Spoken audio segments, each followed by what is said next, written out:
Have you, whether right now or when you were younger, did you ever go to like an unknown place? Maybe you were hiking, maybe as kids you wandered off into the woods, you found a cave or something like that, something mysterious, something you've never seen before, and you start to explore. I think it's very, very human, part of us, to always want to seek the unknown, to seek something we have never seen before, and to explore it and to analyze it. And that's what our physical sciences are all about, right? And exploring the depths and the mysteries of creation.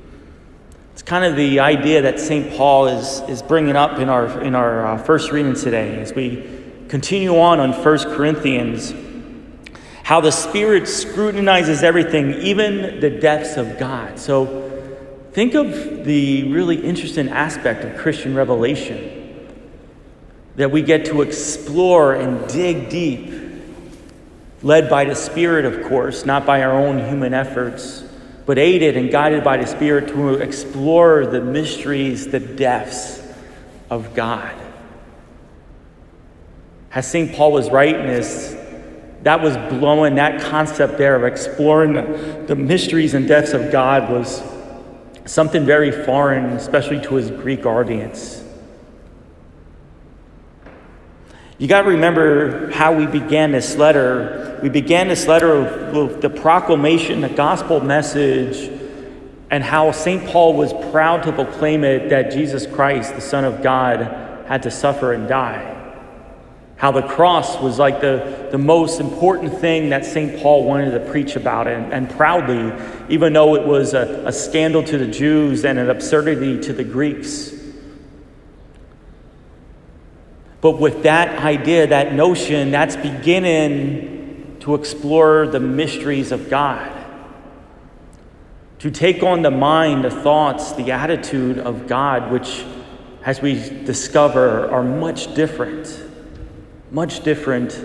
than our own minds and attitudes and ideas.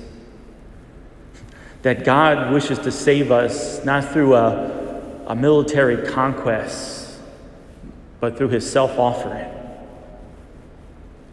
There's the beginning of the mystery.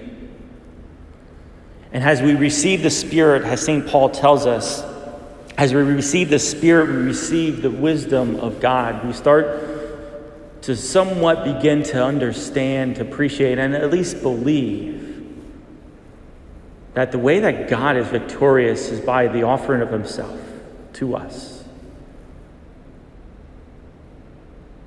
And so in life, and in the Christian life, again, what can happen is we can often forget about the depths of God and his ways, and we start focusing in on our ways.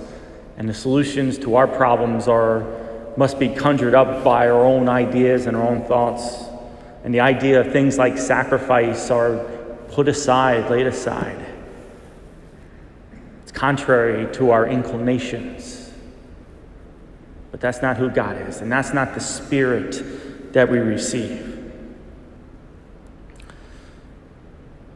So as St. Paul says, that the Spirit who is from God, that we may understand the things freely given by God. So as we struggle with the depths and the mysteries of God, what we do is what? We pray for the Spirit.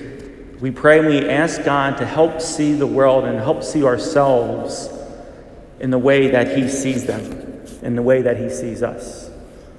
May God bless you.